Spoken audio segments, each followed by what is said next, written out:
All right. Okay.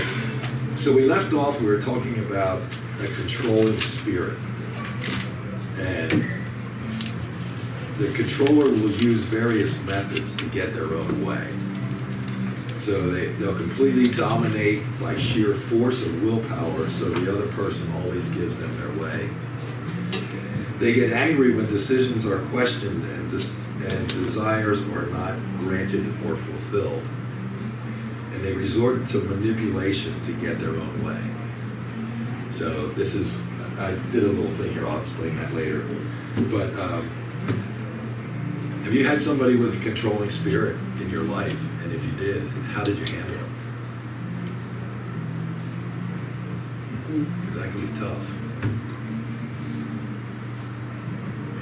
Somebody that, I mean, they want their own way no matter what.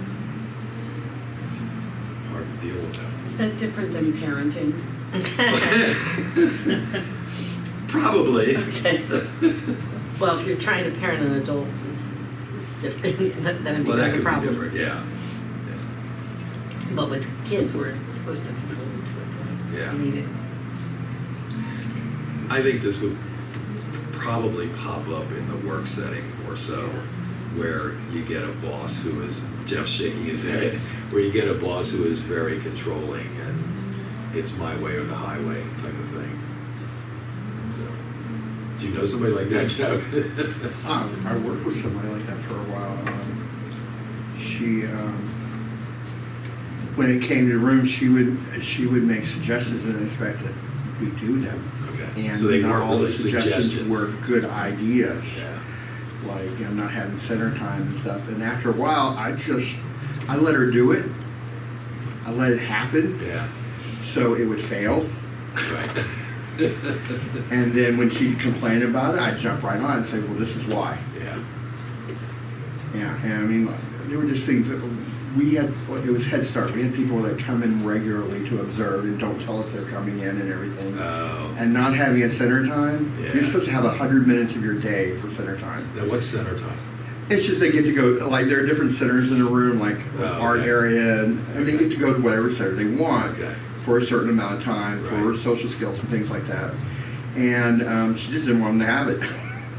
And I'm like, okay, let's see what happens. And I knew exactly what was going to happen. And we didn't lose control of the kids, but it was close. Yeah. And she started complaining about it, and I jumped on that. I was like, this is why. I said, you're not giving them any time to socialize with each other. You're not giving them any time. And I said, I really don't feel like getting in trouble when they come in and observe us Yeah. and see that we don't have it. So she calmed down after that. Was that a district teacher though? That was Amanda. So Head Start teacher was paired with a school district teacher, Okay. and they were supposed to be co-teachers, but of course the district teachers felt like they were more in charge, I guess. Should we just say that? Well, also, when you're going to school to be a teacher, they teach you this is your room. You have control. You always have to have control of it, and blah. You know, it's constant in their heads.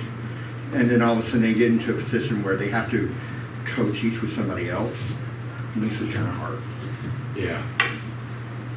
When you get somebody that thinks they're always right, that makes it tougher. Yeah. So, yeah. So dealing with a controlling spirit is something that, if we have to deal with it, I think it'd be kind of touchy, because especially if it's your boss and they're always telling you to do this, and even if you know it's not right, you kind of have to do it, and then, like Jeff said, just let it fail, and then see what happens from there. I think I've only ever had one boss that was like that, and it was not a pleasant situation. Did I work for that same boss? I don't know. Just wondering. Apparently not. Oh, maybe. Yeah. Yeah, I forgot about him. So you get two controlling bosses. Yeah. Yeah. The last one didn't turn out real well. So, yeah. Didn't turn out real well for us, not so for him. But God was in control. He was, yeah. This was such a stunner.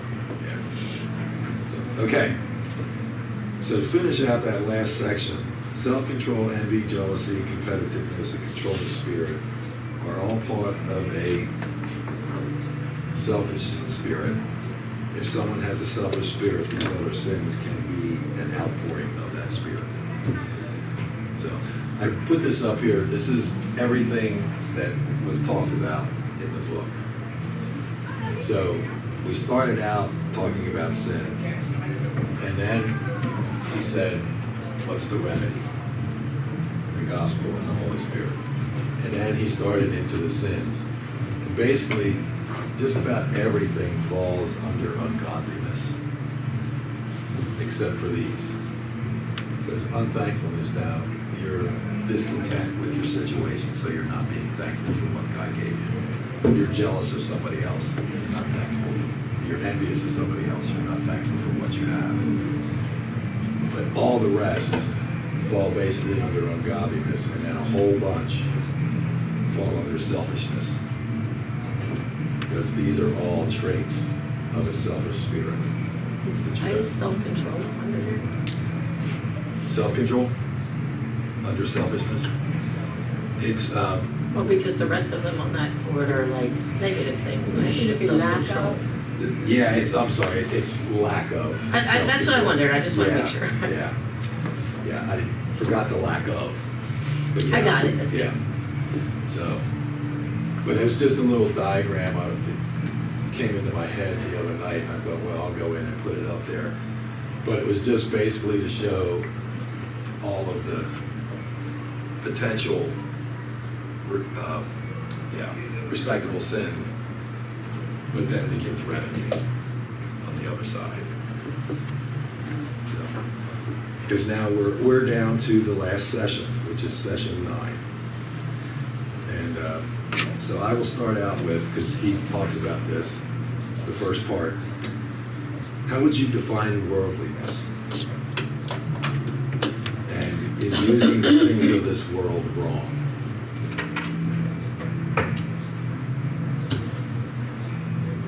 Worldliness. Yes.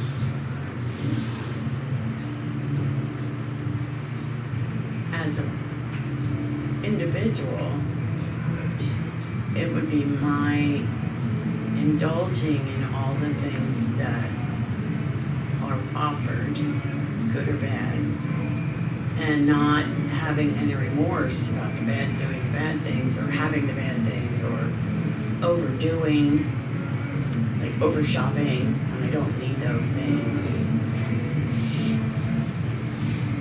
Okay. But again, the second part, is it wrong to use some of the things of the world? Oh, I need a house. Okay. I think it's impossible. Yeah. Not impossible, but it's probably not wise. But when I think of worldliness, I think it's very similar to idolatry in that I think we put the material, temporal things of the world in the place of God. Okay. So we put our trust in them for security. We find our joy in it. We find our fulfillment in it, and I think that we can find. I don't know where the line is. You can find joy and some fulfillment in the things of the world. Right. You know, as it Paul talks about. Maybe it's Paul talks about. Whatever you do with gratitude, you know, like Right. that you thank God for it. And Right. you can indulge in meat if you thank God for it. You can Right. indulge in this if you thank God for it. Right. So I think there's a place in which we can partake in the things of the world Right. and recognize that they come from God and they're subject to God, and our trust is in God, not in the things. Mhm. But we go too far when we begin to drift toward those things taking the place of God. It's very easy to do. It's very hard to find. Yeah. And this kind of goes back to something I think we talked about, maybe it was last week. It was under self-control. And I asked the question, if you are financially well off, is it wrong to buy things? How do you define financially well off? Right. Yeah, As someone who has more money than you. yeah. Yeah, because they talked about that on their lack of self-control, about, that was one of the things he talked about. He said sometimes Christians don't have self-control over their money and blah, blah, blah. So, yeah, I think that comes back to worldliness too.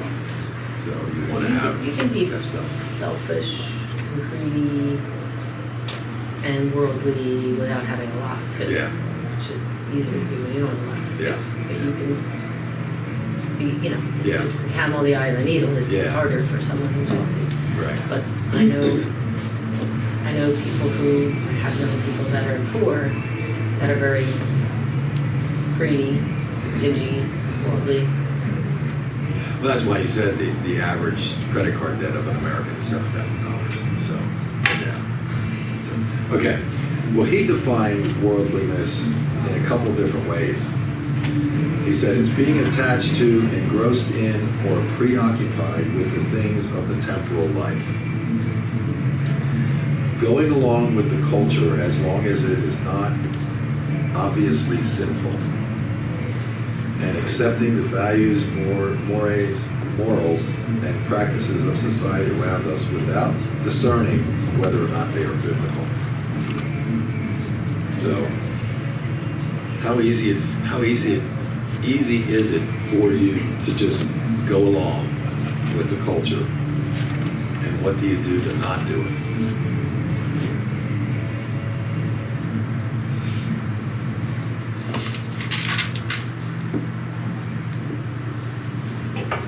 It's very easy to go off culture. Yeah. Yeah, Jeff? It's very hard in a lot of ways too, though, because like we go and shop at companies that give things towards abortion and things like that. So our money is going towards that. Yeah. So towards that worldly thing. Right. Even though we don't support it, Yeah. we're supporting it financially just by going to those places. So then we stop going. Yeah. Yeah, I mean, Yeah, most people aren't going to take the time to look into, okay, where does Target send their money, or where does Walmart send their money, or what have you, even cell phone companies. So yeah, you're right. It's almost we don't do anything about it until they get so blatant on it. Yeah. You mentioned Target, when they were doing all that stuff that they were doing Yeah. in front of their stores, showing off all that stuff. Yeah. We didn't do anything about it until it was like right in our face. Yeah. Yeah.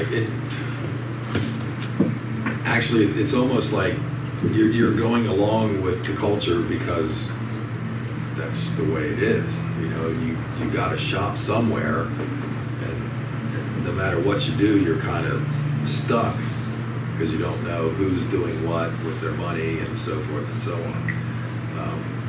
I know the big thing quite a few years ago over in Lidditz was they wanted to put a Walmart, and they were like, oh, we can't do that because then the money won't stay in the county and blah, blah, blah, because it's in Arkansas.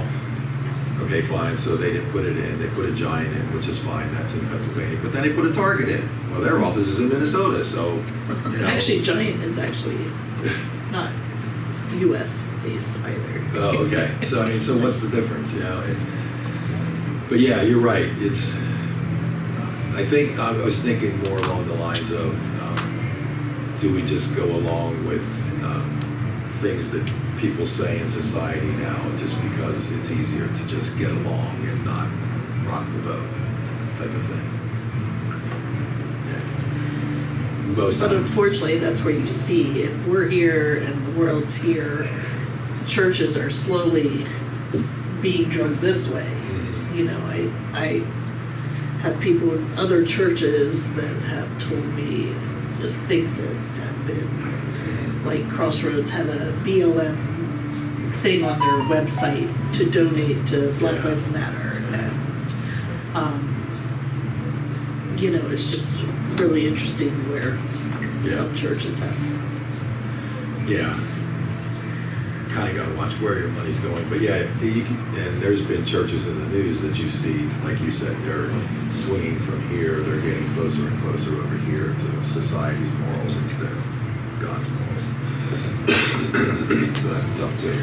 Well, I think there's church aspect of it, there's an individual aspect of it, like we were talking about, do you shop at Target or whatever.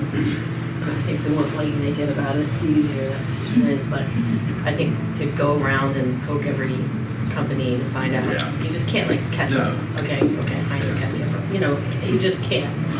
Yeah. But, and I also don't see Jesus walking around condemning the culture. He was harder on the church. Correct. And that said, I think the other thing is too, there's, as much as there's money being thrown around to influence everything these days, there's money being thrown around to influence the church. Yeah. And the church has to be aware Yep.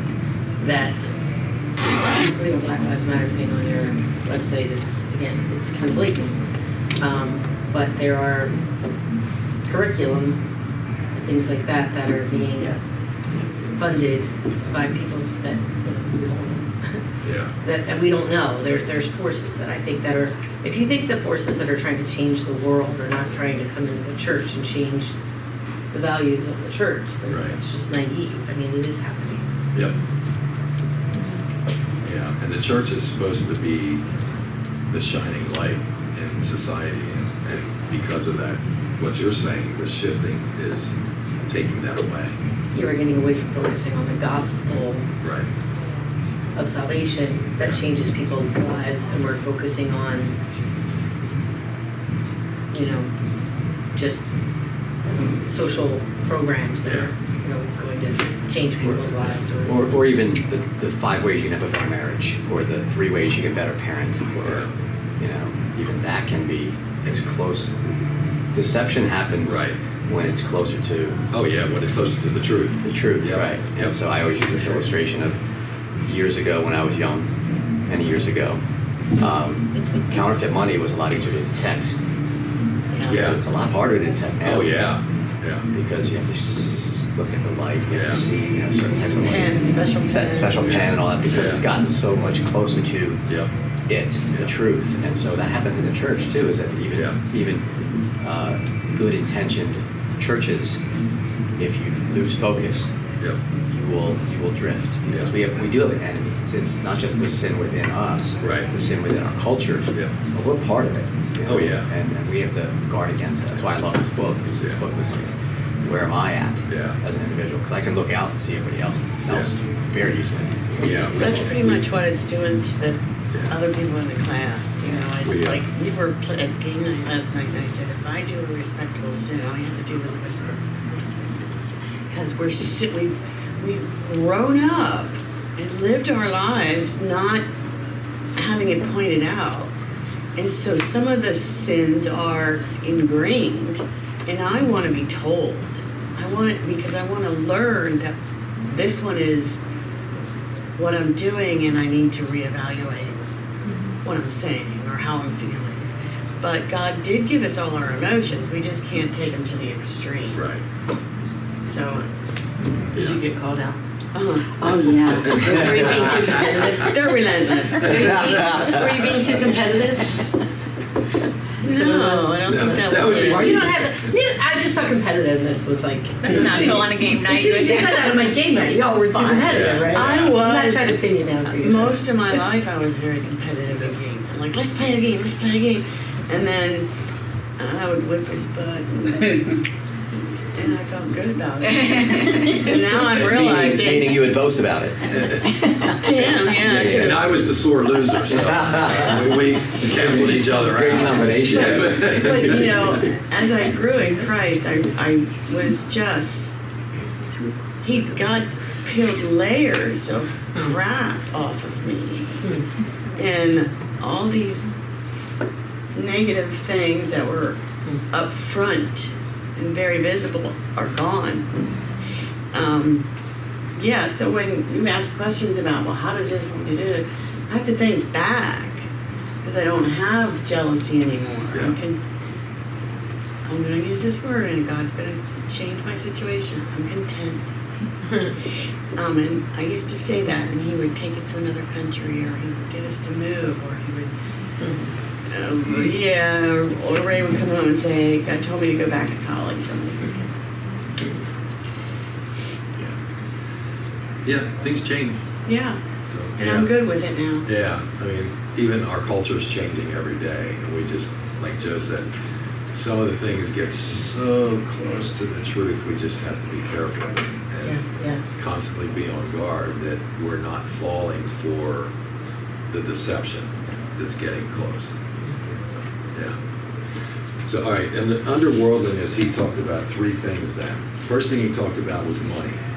We talked about that previously under self-control, and that's why I brought that question up. But I did have another question about it.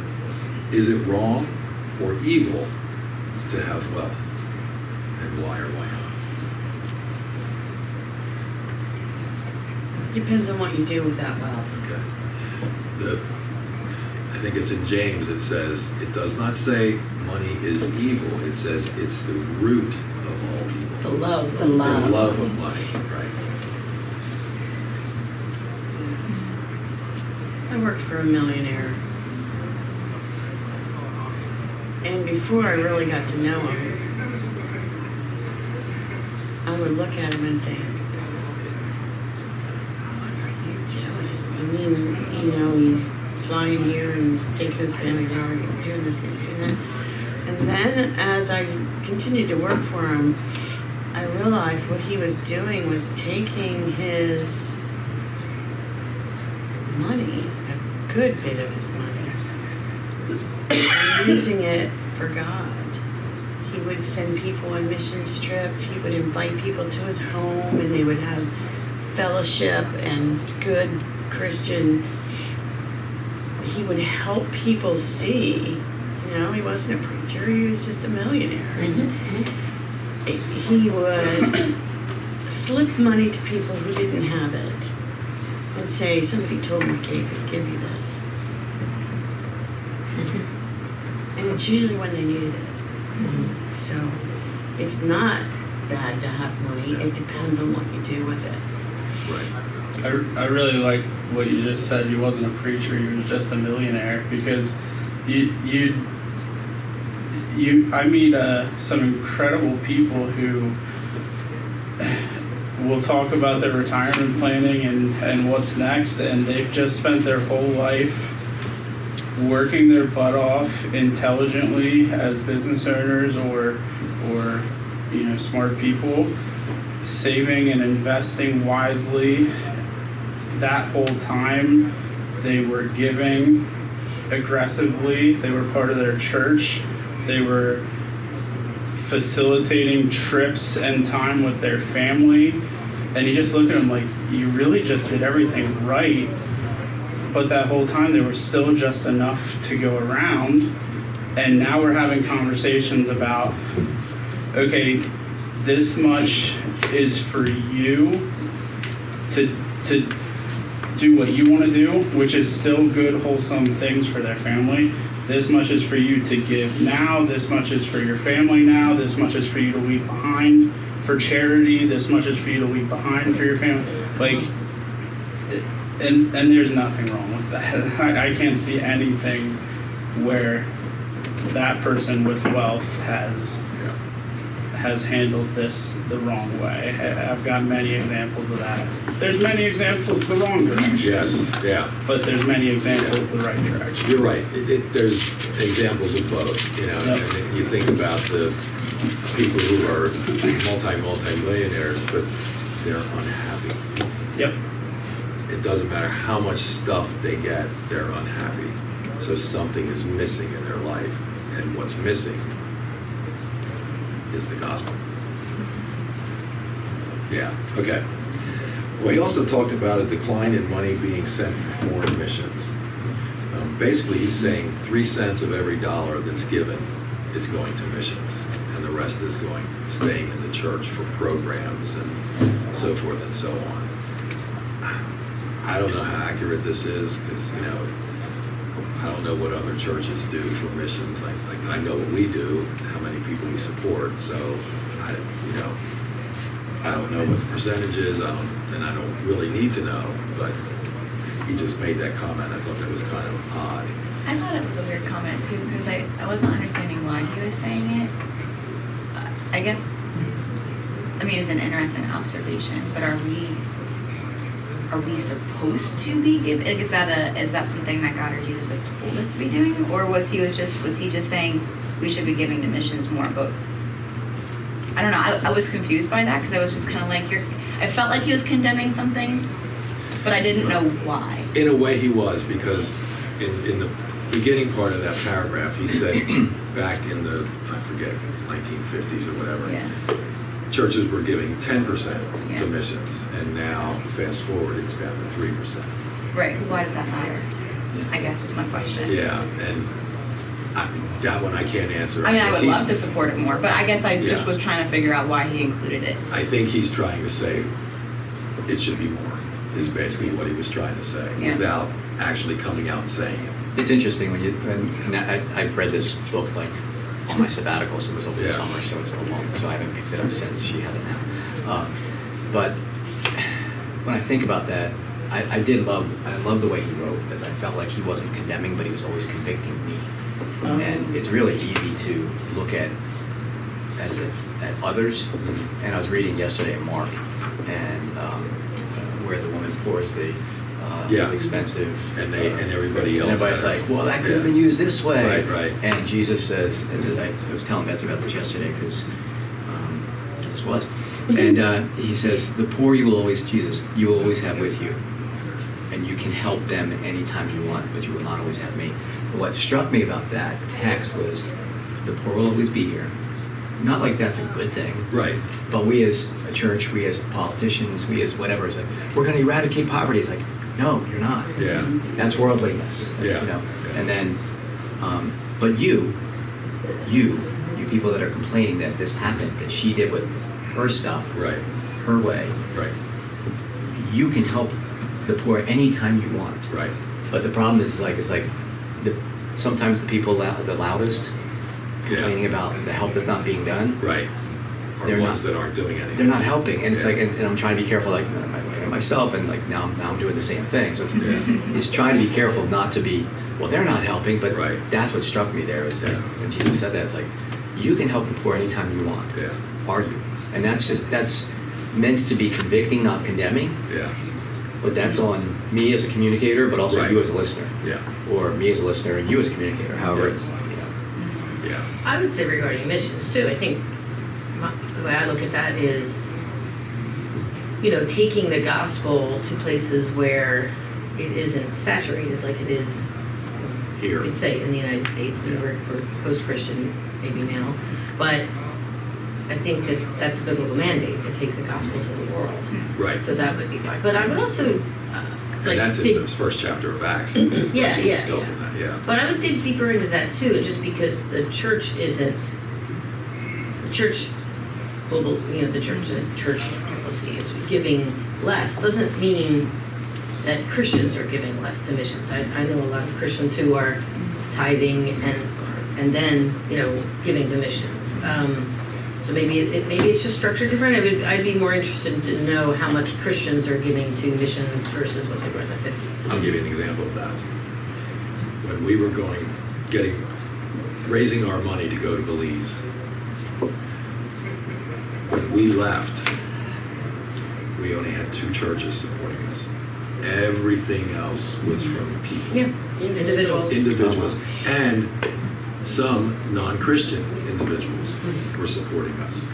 And the company I worked for gave us money. So, yeah, it was like probably, 85% of our money came from individuals Yeah. instead of churches. I also think that churches are getting wiser, Christians are getting wiser Yeah. about how they do missions. It's not about, Yeah.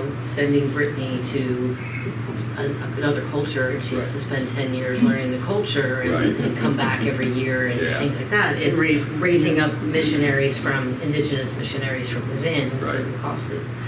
I don't know the statistics on Yeah. it, but I think just looking at one-dimensionally, the church is giving less. Yeah. Doesn't tell, Right. may not tell the whole It picture. doesn't tell the whole, Yeah. that doesn't tell There may the be picture. a story there that we're giving Yeah. less to missions, but that in itself. And if Christian individuals are giving to missions, obviously that's not going to reflect in the church's percentage, but there is still a larger percentage of Christians that are actually giving to missions, just doing it on their own. And our generation, there's a population that are self-funded missionaries. They're taking their Yeah. retirement and their Social Security, and they're funding themselves. Yeah. I mean, if we would decide to go back to Belize, That's that's what what we we would would do. We would fund ourselves, and then we would just. And anything you work with send us in the churches mail, or we would whatever. appreciate. Now, as someone who works in a mission where we send missionaries, we're not so much a sending agency though. Most of our, we're in like 57 countries. So in the other countries that we are in, most of that is organic. They're nationals from Right. that area. Yeah. But the people who are trying to do fundraising, they don't address churches because churches don't. Not many churches do that anymore like it used to be. Like the people who've been with us for 30, 40 years, Yeah. they used to basically, you would get your support from churches, but now it's just trying to find it from individuals. Well, because churches have been giving for so long, a lot of them already have established missionaries they're supporting, Yeah. and they can't support anymore. Yeah, and they're also sending people from within their church, Yeah. and Yeah. sending out like our missions teams that we send out, and so if someone new came in, if they didn't have a relationship with us, or That's what I ran into contacting churches when we were going. Yeah. What was this? we're already getting. Yeah. I But think we, you- go ahead. No, you. We found that we had to be creative. We went to a dear friend's church, and it was a small church, modest church, and he was all for us speaking up front because we made it fun, but we came up with the idea that they don't need to send us money. What you could do for us is adopt a box of books, because we were going to create a Christian library. Or you could donate books, and then somebody else in your church could adopt a box, because it costs money to send it out of the country. And so when we got It's a down to little cheaper if Belize, it's there was a material like whole that. room about the size of the half of this Yeah. room, just stacked with boxes, because all these people, not just from that one church, from another church also, From a lot of that's people. how they gave. Yeah.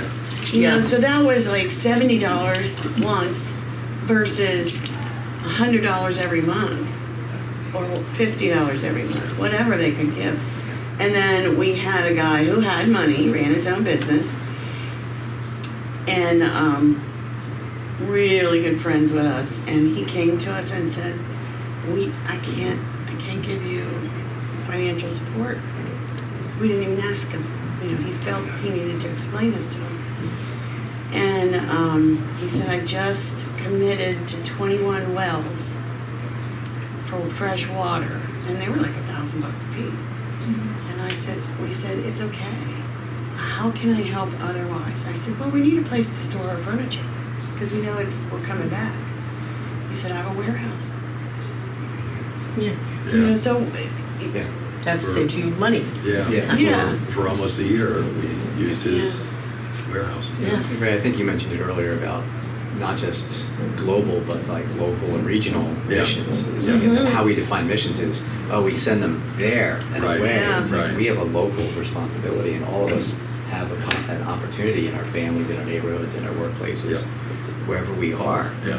And to do, it's not just financial, it's storage, or it's donations, or whatever it may be, Yeah. or time, just a conversation with somebody. That's missions. Yeah. That's we gather here and then we go Yeah.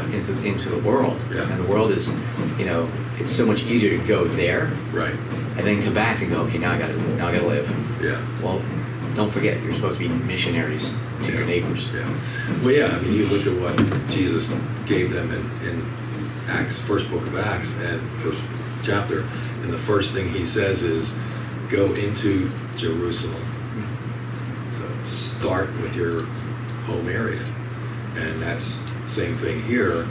Our home area is this. And we're supposed to be the missionaries to that area if we're here.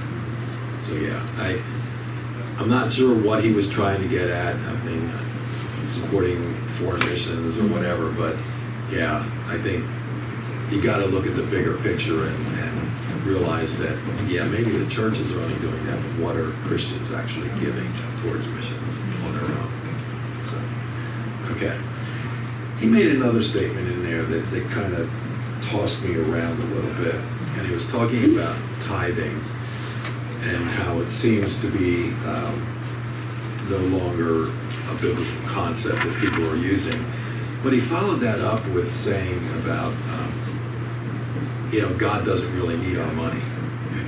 So that kind of struck me, and then I wrote this down. I said, if God doesn't need our money, why give?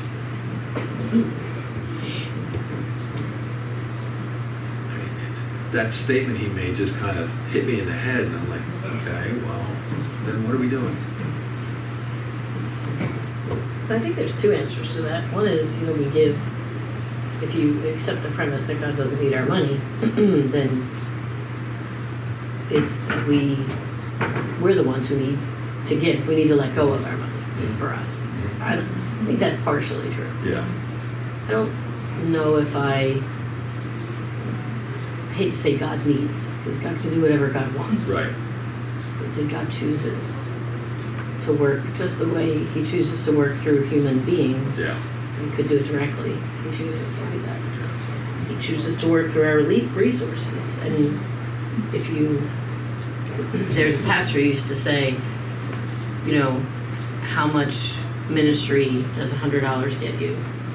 And the answer is about $100 worth. Yeah. So, ministry costs money. Yeah. Can you do it without? Yeah, you can find ways of doing it without. But it's sort of like, we don't think we can accomplish other things without resources. Yeah. You can say God doesn't need our time.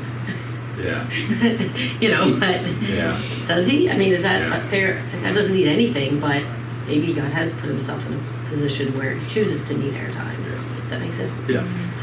I think it's one of those things where if we don't do something like tithing or give our time, it hurts us more than it would ever hurt God, because he has a plan. And if we decide to not follow that plan, then I think we talked about this earlier, what blessings are we missing out on? God will just say, okay, fine, go. But if we would have went the other way, what are we missing out on? And that's the same thing with tithing. If we learned this many years ago, that yes, it may be difficult to do the 10%, but we found that once we started doing it, we never were lacking anything for our needs. God always took care of it. And we noticed that as soon as we started doing that. So there's a blessing involved in what we're doing, as long as we're following what God wants us to do and not going on our own path. And I think that would be a reason for the giving too. Yes? Tithing's the only place, I think, in the Bible that talks about God says, test me and give your tithes and I'll fill your storehouses. Like on paper, on budget, and you probably don't want to listen to this, but on budget, I can't tithe. I just can't. I don't have money to tithe. But he meets my needs all the time. Yeah. And I still have, money to do stuff Yeah. sometimes, like eat out with people. Yeah. But it's in the Word. Yeah. If you tithe, Yeah. you'll be blessed.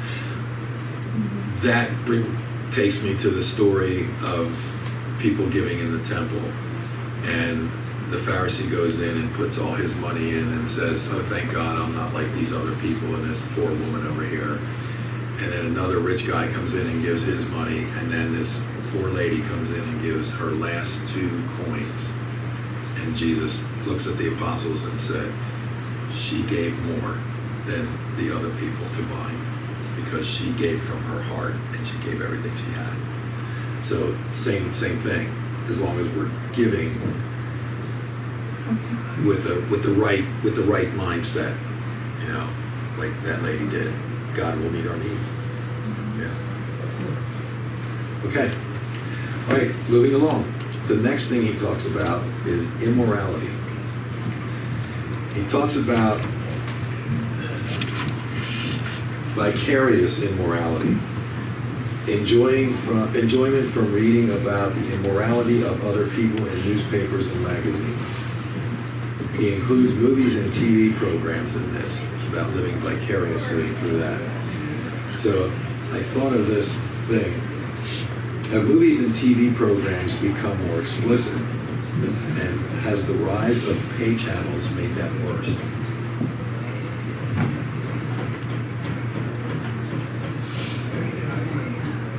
I mean, some of these pay channels, you can get anything you want. I mean, I guess growing up in the 80s, some people weren't born yet, but just seeing where TV has gone language-wise, sexual-wise, you know, two men kissing two women, you know. Oh, it's just a commercial. Yeah, well, It's true. It's like mandatory commercial. that has changed Yeah. so much, you know, Yeah. so. Yeah, I mean, growing up where I lived, we had 7 channels we could get with our antenna. And the biggest TV show that came on that made everybody go was All in the Family, Archie Bunker. Yeah. And everybody was like, you can't say that. You know, but yeah. And it wasn't anything bad, but it was just. I don't know, I think of the Love Boat like, you know. Well, it used to be that in the 60s, any TV show that had a married couple could not show them in one bed. And you go into the bedrooms for a scene, and there are twin beds. I think the Brady Bunch was the first that showed. Yeah. Just say, I thought that's what you were gonna say. Apparently back then that was like, you know, Taboo. you Yeah, know. Jeff. Well, I mean, okay, it also changed, like, a lot of these things changed with the times too. Like Disney. Disney has gotten really bad. Yes. I think everybody can agree with that. Yeah. And especially their programming and stuff. Yeah. All of a sudden, Trump becomes president and the values start changing a little bit. And they took out, like, in one of their latest shows, they took out their LGBTQ person and put in a Christian. Ah, interesting. So, I mean, yeah, I mean, it's just, a lot of times, all they're doing is following the times. Yeah. Yeah, and that goes back to what we talked about earlier with worldliness. That you're right, they're following wherever the culture and the times drift, they're following that to some extent. Some are and some aren't. I think, well, it's always just the fear of being the only one that's not. Yeah. I mean, if every single TV show is being all inclusive, and then the other one isn't, you can better believe that the world is going to attack them, and they don't want to be under attack. So it's easier to just go along. Not that it's right, but it's easier to go along than it is to stand out. And I mean, that's just the culture of all movie, all cinema, all everything. Yeah. Definitely think there's a going along, but it's hard to look at what's happened over the last maybe 10 years and not see that there's also a driving force. That someone is pushing the culture in a direction. It's not just drifting that way organically. Right.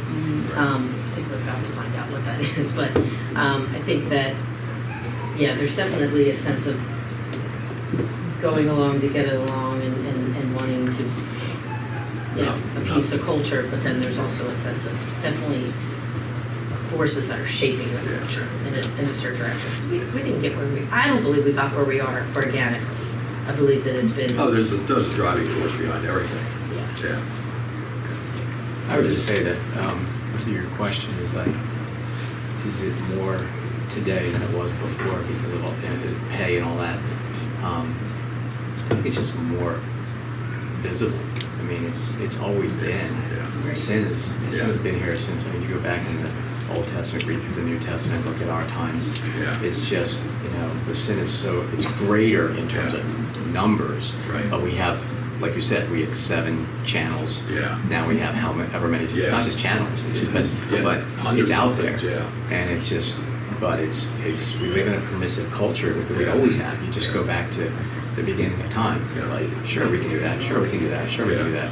And then, I was reading the story, Numbers the other day, where, they went and slept with the Moabite women, the guys. I was like, well, why'd you do that? Well, they invited us in to sacrifice to their sacrifices. And they're like, okay, sure, why not? And they got seduced. And so it's not new, it's just, we're more aware of it, and it's greater in that sense. It's more in your face now Yeah. than it used to be. I mean, it used to be at first when the driving forces started, it was kind of like a subtle thing, but now it's like poof, right in your face, and that's all. Yeah. I think we just don't have the verbiage anymore in our culture to call something sinful Yeah. or wrong, Right. according to who, Right. Right. And I think that we did maybe 50, 60 some years ago. But I think if you go back to New Testament times, where the gospel was spreading among pagan culture, it was more like it is today. Yeah. Christianity was one of the first, Christianity, Judaism, but in the culture, the Right. gods of that culture were not about sexual purity. No. They weren't about No. any of the things. No. They weren't even about right and wrong. It was Yeah. about, other things. So Right. I think the pagan culture of the biblical day is probably more like it is today, where they don't even have the words for Yeah. what's Yeah. right and wrong. They don't even have the 10 Commandments. They don't have any, moral laws. Right. Gods were not for it. Did you? just my Oh, okay.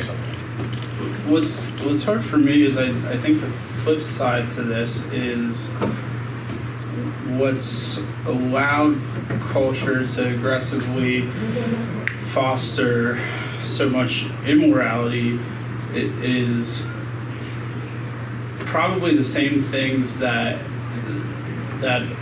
also foster some good, like we've got free speech, we can worship, like some of these American things that are also good for us. We don't have to worship in the dark and subject to persecution and things like that.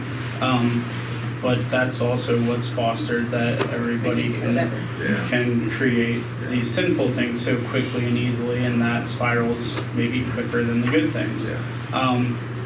So maybe the fix is just going back to the core at home of getting back into God and focusing on what matters.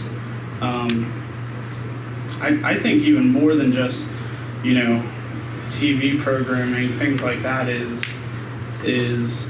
I'll just wide encompassing, say, the internet.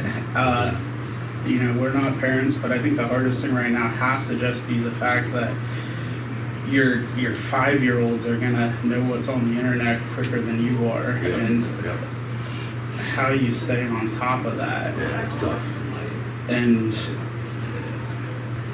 I'm just spitballing again, but I guess it just comes back to making sure you're trying to raise them right as best you can, and I don't pretend to know how to do that. Good luck.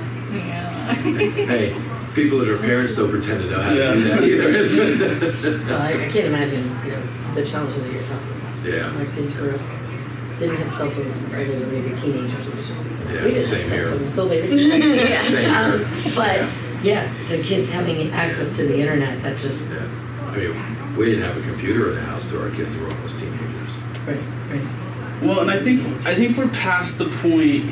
This is my opinion, and sometimes I don't think it's everybody's, but I think we're past the point of fighting it. Like, yeah, your kid shouldn't have a cell phone until a certain age, and yeah, you should keep them off the computer.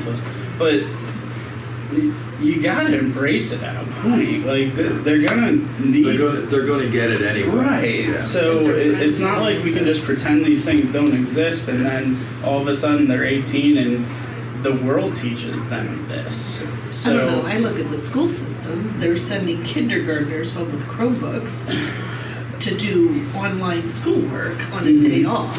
So, Yeah.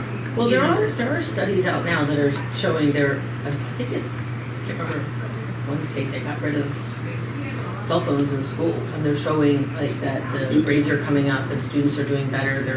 And they actually appreciate the break from Yeah. the cell phone. Yeah. And so, I think that we could see a switch to where parents welcome that. They say, That's please fair. take my kids' phones away while they're in school, you know, but they don't want to be the only parent to do it, right? So like you said, everyone else is going to have it. But if we get some common sense in there, we might be able to say, hey, you know what, like, parents are going to welcome this. Most parents are going to welcome it. They don't want to be the only one not giving their kids access to the internet and a phone, but they would love to be able to stand up and do that. Yeah. And we could see that happen. Good. I think Would you love that? Yeah, I also see the opposite happen. Yeah. Just because I work with teachers a lot, and like I know a school specifically that went from having cell phones to no cell phones, and the parents become like, I can't contact my kid during the day. Like it's like I need to text them. I don't know if they're safe. Rightfully so. There's a lot of stuff that happens in the world now. So like I understand the fear and I understand them needing to. It's such a hard balance, and it's like what's worldly, what's safe, what's good, what's meant to. Yeah, It's tough. I feel like there's just not a great, because I think there's been a lot of people that have been saved in school situations because people on cell phones. And it goes, some of it goes back to what Mike said. We have to stop pulling up the internet. Right? Teach them. Well, that's true. Teach them the right Give them a thing. break. That's what we call it. And that's all you can do. You can teach them the right thing, things to avoid.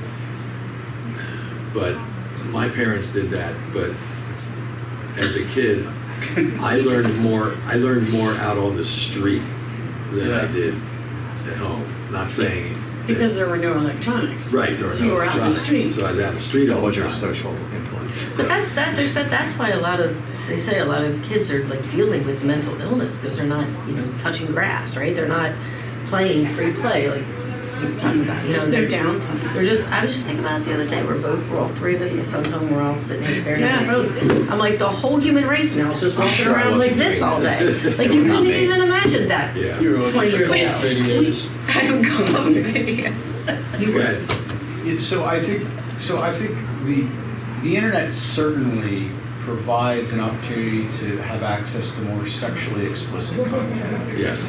But I will say that I spent some pretty significant time reviewing newspapers from about 1850 until about 1937. And when you would read those newspapers and you would read the graphic nature of reporting, how detailed they were about things, I think sometimes we have this idealized sort of view of what history and existed within the past. Yeah. But I think folks were very much exposed to those things. Yeah. And then obviously it's brought up that you know, Christianity being birthed in places where pagan culture was rampant. I think the mindset is just different. Like we feel like we've had the high ground, Yeah. and now we're losing the Right. high ground. Yeah. So we're more in a defensive position Yeah. versus like early Christianity, which was much more of an offensive position. So your children were going to be raised within that context. We're going to be surrounded by pagan beliefs. Right. And so you had to instill in them at a very young age the importance of the belief system. Yeah. And I think we got to a time period where we felt very comfortable by essentially isolating them. But then they go to college and they're exposed to things they've never been exposed to, right? I mean, is that any better? I mean, because now you have no coping skills to deal with some of those things. I agree. I went to college in the 70s. I agree. Yeah, and here you are, right? So there has to be, I think, from a Christianity perspective, there needs to be the instilling at a very early age, talking about some of those issues, not allowing someone else to be the first one to have that conversation with your kids. Right. And then kind of going through there, because you're not. I mean, the agents of socialization are there. I mean, it's mass media, school system. I mean, and you're going to be constantly having to press against those things. And then I think as parents also resisting the urge to do easy parenting by shoving screens in front of people's faces. Yeah. Because we're worn out, we're exhausted. So here, watch this for a while. Yeah, that's a big part of it. Go ahead, Joe. I'm just going back to this whole big topic of worldliness over down the left, the money, immorality, idolatry. It's just reminding me of 2 Chronicles 7. If my people, which are called by my name, he's talking to us, he's talking to God's people. Yes. That if they shall humble themselves, we're guilty. It's our immorality. It's so easy for me to look at others and say it's them. Right. I'm saying this again. And pray and seek my face and turn from their wicked ways. Not just identify, yep, that's wrong. Yeah. But turn ourselves. Right. Then he says, I will hear from heaven and will forgive their sin and will hear the land. Right. We have so much lip service given to it. Sometimes it's from us, Right. from the churches, Right. from Christians, Yeah. from our politicians. Yeah.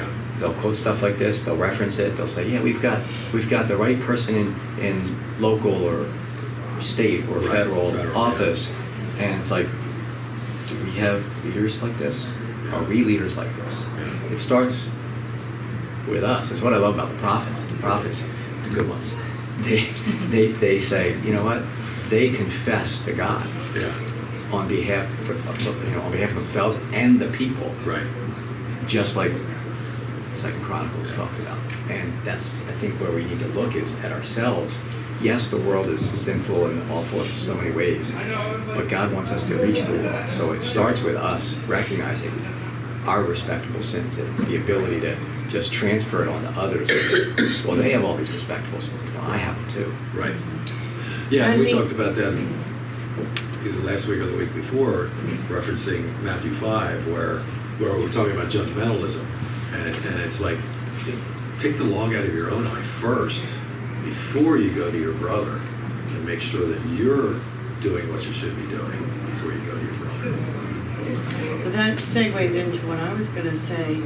There is so much strength in lifestyle evangelism. People watch you. Everything you do, they hear everything you say. Yeah. So how are you spending your time? How are you conducting yourself? Even in your home, your children are looking at you. Are you, we sit around on our phones too, and there you have Yeah. screen time. Do you limit that? That's just one example, but We're trying. they hear what we say too. So I like to be around non-believers. I like to show. I want to be one of the only pictures of Christ they see that day. Whether I'm saying to the cashier, "I'm so glad you came to work today," and then we laugh, but they feel appreciated. Maybe they just did one little thing, like said, "Oh, this is on sale." No, I didn't. Thanks for coming to work and making my day. Yeah. So they're watching. My children are watching. Like, And- what are mom and dad doing? Oh, I like their values. I still don't believe in God, but I like their values. And the people you work with watch you. And Oh, yeah. I know I told you this. I'll give you an example. When I was at the company the first time, we hired this young man. He was just out of high school. And one day I had to drive up to Nestle Purina in Mechanicsburg and pick him up because he got tossed off the job for doing something stupid.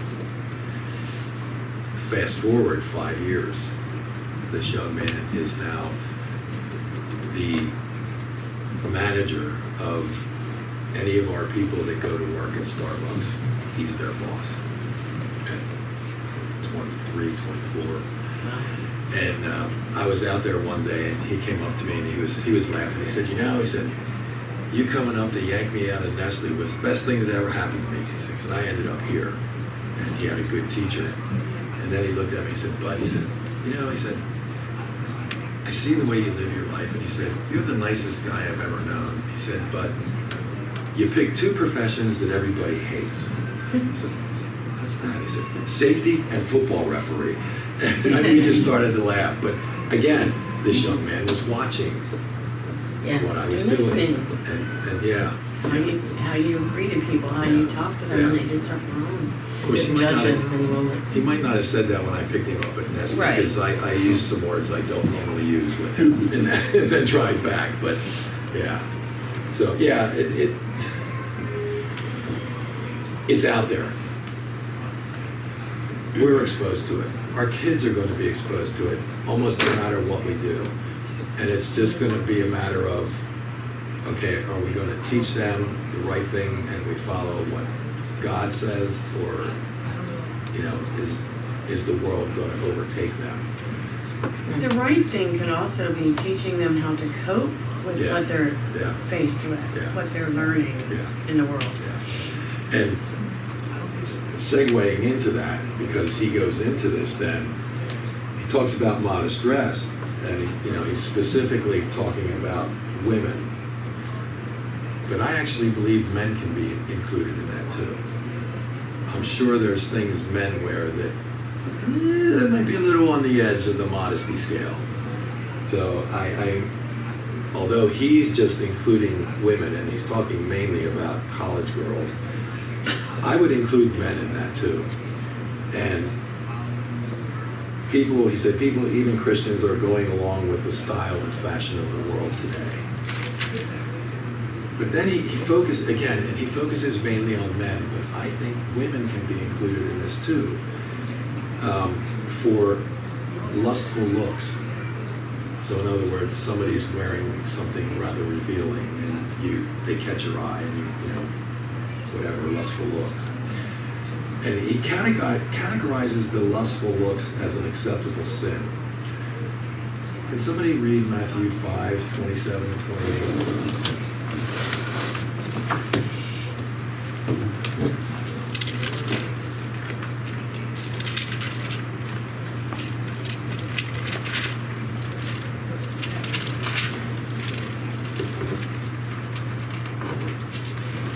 You have heard that it was said, you shall not commit adultery.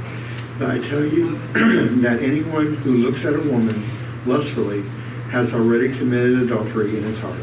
Okay, so he categorizes this as a respectable sin. Do you agree? I don't think I do. According to those verses, that lustful look is now adultery. It's not just a respectable sin.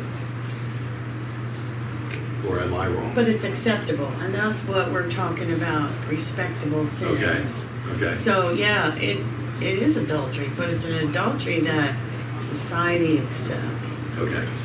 Can I ask you a question Go ahead. on this? Can your wife divorce you because you look lustfully at another woman?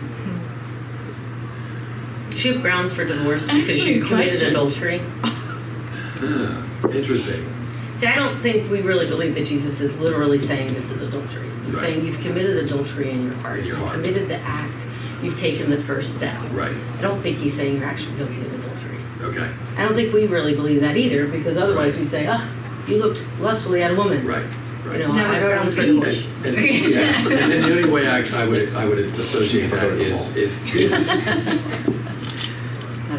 I would say adultery without the action. Yeah, but So you're not can't- following through. Right, you're but I just- mean, yeah. the same with murder. Like if you're angry Yeah. with your brother, you didn't actually kill him. God's not. He's Brought it saying, to life. he's saying, I'm looking to transform your heart, not just your actions. Right. And the sin starts in the heart. I think Exactly. he's saying it's the seed of it. It's in your heart. Yes. Not that the action doesn't matter. Of course, it matters more that you actually committed murder Right. than you were angry with your brother. Right. But he's trying to say you're all focusing on the outside, but there's a lot of corruption on the inside that you need Right. to look at first. Right. But I think that, I think that. And he talks There's about a that. difference. He talks about that when he does the woes with the Pharisees. Yeah. And he tells them, you clean the outside of the bowl, but the inside is not clean. Yeah. And it's the same thing Right. when he talked about the whitewashed tombs. They're clean on the outside, but on the inside, no. Yeah. And he was going to the same direction you're going to, that it's what's in here that needs to be fixed. You know, that the outside of that bowl may be sparkling clean, but the inside needs to be fixed. And that's And if you fix the inside, the outside will be clean. But if Correct. you just fix the outside, you might, you know what I mean? Like it's not addressing the inside. I think that's what Jesus is trying to say here. Right. Not to say that, lust is fine, just go do it. But Yeah. I think it's a mistake to say that Jesus is equating lust with adultery any more than anger with murder. Okay. You think somebody should go to jail for being angry? No, No. we're smarter than that. Yeah. God is too. Yeah. Well, Yeah. what becomes a slippery slope, right, is what is lust. What's right? that? I mean, Yes. I mean, there's a point by which, when you look at the Song of Solomon, I mean, yes, this is a married couple, right? Right. But it's not like they became physically attracted to one another at the point of marriage, right? Right. So there is a part of the physical attraction. I think the church for a very, very long time took anything that even remotely kind of went down a path of even physical attraction is like, we shouldn't do this. I mean, you see Right. this within puritanical kind of settings, right? Right. So it's like, what constitutes lust versus attraction, physical attraction to someone? Yeah. outside the, yes, if it's someone else's wife or something like, okay, Right, okay. right. But we're talking about Right. folks, I mean, it wasn't quantified in there. It said Yeah. if you look at a woman, it didn't say if you look at a married woman. It said Right. if you look at a woman. Right. So what does that mean? Yeah. And that's always been part of it. And women, historically, had things that were ornate and beautiful, and it wasn't like, again, they walked around in some puritanical context. And, Right. and so that line becomes a very slippery slope, I Yeah. think, when it comes to trying to define it. Within, Yeah, and what you were saying, I mean, I remember, I know churches years ago that not just dress, but dancing was not allowed, Yeah. and Yeah. something else was not Any allowed. kind of and- drinking. Yeah, and yeah. yeah, how far are you going to take that? Yeah. You know. And that's not to say that lust can't be a sin and anger can't be a sin, Oh, they are. but it doesn't mean that it's adultery or it's murder. Yeah. You know what I mean? So Yeah. Go ahead, John. I had a friend who he lived in a huge family and thought the world of his father. His father was like, he wanted to do everything his father did and all this Right, stuff. right. And his father was a very strong Christian. And now that he's an adult, he notices some things about his dad.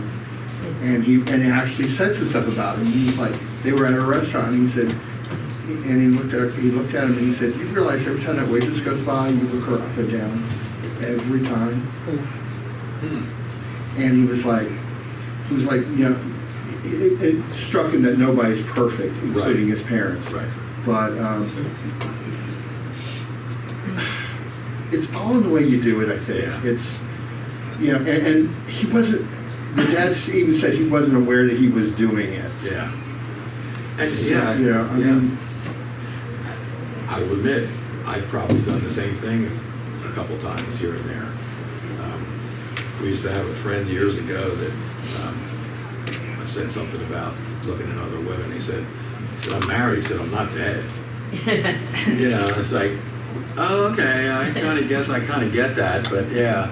but there's also a difference. If it is a young girl and you are an old guy, Yeah. that's just these strings and everything. It's kind of creepy, yeah. Yeah, I mean, it's yeah. Yeah, it's kind of creepy. One of my professors back in the early 2000s said that he was talking to a guy who was probably in his 70s, and he just confessed. He said, it's always going to be a problem for him.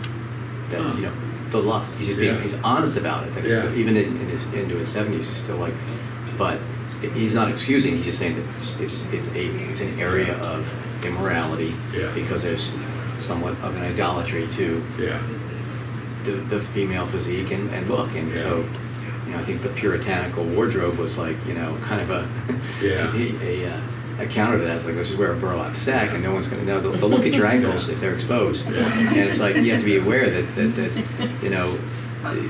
it's what's in the heart. And what do a friend of mine who since passed, and he was only like 60 when he passed, but Paul used to say, not the apostle, my friend Paul, he used to say that second. you're not that old, Joe. You're friends of the apostle. That's true. He is through the book. It feels like a friend. Yeah, but Paul used to say that second look is lust. Yeah. It's like you look, you go, whoa.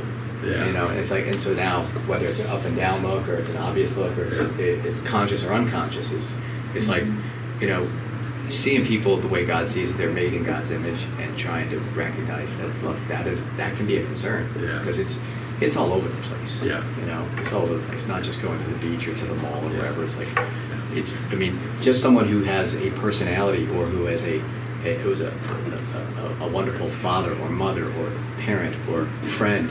Someone else sees that and they're attracted to it and it's like, ooh, now there's a lust of I want what I don't have. Right, and that comes back to this too. Well, Go ahead.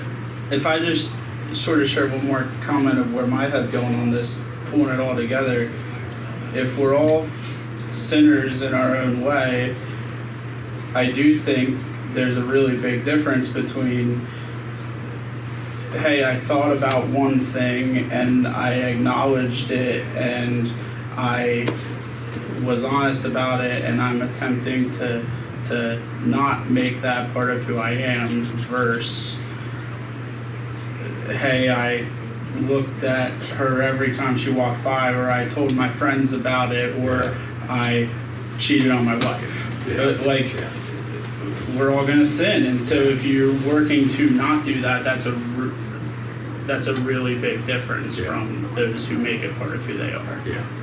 And then it comes down to, does the look lead to something further? And then, we're talking about clothing, and this just came to me while we were talking about it. You have these women in the Middle East, in places like Iraq and other places where, they have to wear that whole outfit and thing over their face and everything. But are they any safer from the men there than it would be if they wore? They're not. So it goes back to, yes, somebody may be wearing clothing that's a bit risque or what have you, but the look, the whatever follows after the look comes in from here. And if your heart is bent towards, I see her, I want her, I'm going to have her. That's all from here. And it has nothing to do with the way she looks. Well, maybe, but maybe it doesn't have anything to do with the way she's dressing. It's just, I see her, I want her, I'm going to have her. And like I said, in the Middle East, women are completely covered, but the same thing still happens. Those women get raped and what have you over they're there. treated like people. Yeah, Property. they're treated like property. Yeah. Well, and the women, right, in terms of their makeup and things, the eye, the whole sort of focus with women there is what they're doing with their eye, with that part which is revealed. Right. Right? Yeah. And you're right, as a way of beautifying that. So Right. on both ends, you Yeah. can kind of see those things there. Yeah. And ultimately, you're talking about, this is the Davidic sin, right? Yeah. This is the sin of David. Yeah. Right? This is it. Except we don't. She kill wasn't him. covered. Except we don't. She wasn't kill- covered, but I'm saying, but it's the Davidic sin, right? Yeah, It's like yeah, he yeah. wanted what he couldn't, He wanted what he couldn't couldn't have, have, right? yeah. And both. It was murder. I was gonna say, hopefully we don't kill the husband. Yeah. That part. Yeah, yeah. That's it. Well, maybe it was a culture where everyone was covered, and then when you saw a woman who wasn't covered, you Yeah. couldn't resist. I don't know, but yeah, it is interesting in those cultures where the women are covered basically head to toe. They also just have a different view of women as property. Yeah. And that's what it comes down to in those cultures. Yeah, women are definitely property. They have no rights. Some of the countries they can't drive. They're not allowed to go to school. So it's Their marriage is arranged. the marriages are arranged. Yeah. So, all right. Well, we didn't finish, so I guess we'll come back on the 30th and finish. But one thing I forgot to put up here with this is.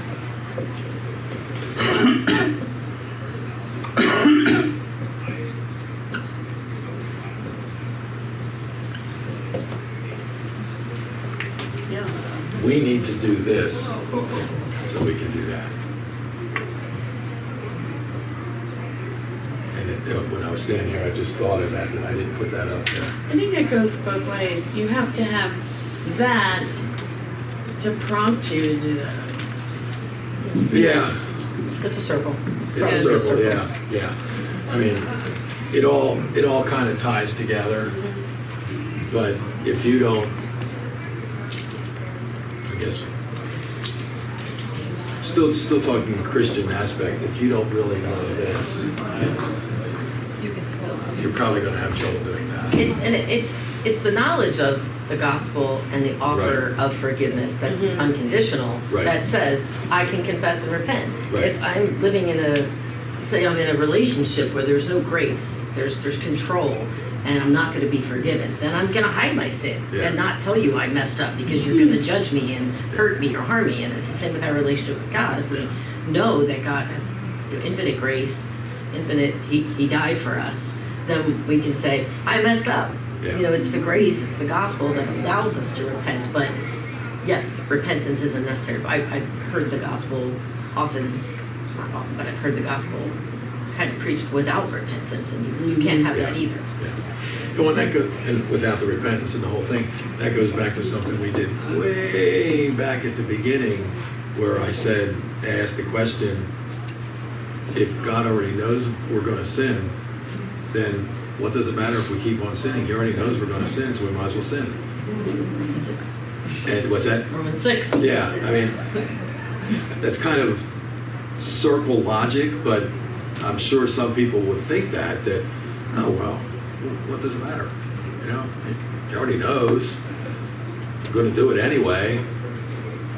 What matters? What matters is what comes afterwards. Do you do this? Or do you just keep on going? Well, it's kind of like, you know, you get married and you say, you know, I'm going to get married, but I'm not going to actually be faithful to my wife. You know, like you get into a relationship with God. Yeah. You know, to say, well, I'm just going to keep on living the way I was. Yeah. Then you're not really in a relationship with God. You're So- not, because your heart hasn't changed. Yes. So to say, like, what, you don't go into a relationship and say, how much can I get away with? Yeah. You know what I mean? That's not a relationship. And so if we're doing that with God, then we're not really, you know, we haven't really had that transformation of our heart. We And I don't think want that- to continue to sin. I think that follows through with the immorality thing too, and the looks. It's like, how much can I get away with this look? Is it just a quick look, or do I just kind of follow along as she goes by? You know, there's a difference. A Yeah. glance, and I'll be honest, most people would be the same way. If you see, you know, you kind of look, but then do you keep looking? That's why Joe said that second look. The first look is pretty much not volitional. Yeah. The second look is, you know, Yeah. so Yeah. one is maybe. I don't know if it's one slow following look. Yeah. I think that is the second. That's the Turn your second. head. That's the You know what I second, mean? third, That and is- fourth look. Yeah. It's just a video. Yeah, It's not a snapshot. Yeah. Panoramic video. Yeah. We don't have cameras anymore. We do video. Yeah. Yeah, if someone, yeah, you got it. All right.